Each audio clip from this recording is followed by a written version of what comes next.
কোরবানির পশুর হাটের আরো খবর নিয়ে আমাদের সাথে যুক্ত হচ্ছেন সহকর্মী সবুজ মাহমুদ। সবুজ, হাটগুলোতে ঈদের আগের দিনের বেচাকেনা কেমন দেখছেন? অদিতি, এই শেষ মুহূর্তে পশুর হাটগুলোর সবগুলোর অবস্থা একই রকম।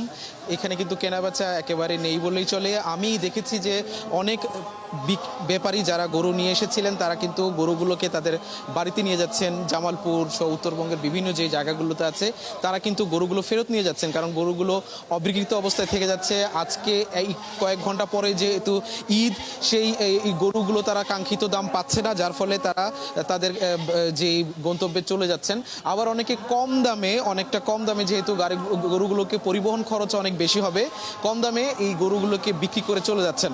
আবার কেউ কেউ বলছেন যে তারা যে কাঙ্ক্ষিত দাম চেয়েছিলেন সেই কাঙ্ক্ষিত দাম না পেয়ে অনেকটা লোকসান দিয়ে হলেও গরুগুলো বিক্রি করতে হচ্ছে।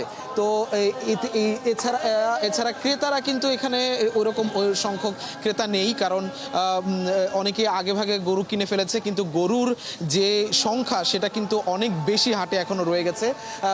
গরু বেশি থাকার কারণে এবং ক্রেতা কম থাকার কারণে গরুগুলো অবিকৃত রয়ে গেছে এবং এই মুহূর্তে একেবারে মন্দাদ। অনেকে আবার একাধিক পশু কুরবানি করারও প্ল্যান করেছেন, যেহেতু শেষ মুহূর্তে এসে দেখছে যে গরুর দাম কমে গেছে, সেজন্য একাধিক পশু কিনতে যাচ্ছেন তাদের বাজেটের মধ্যে।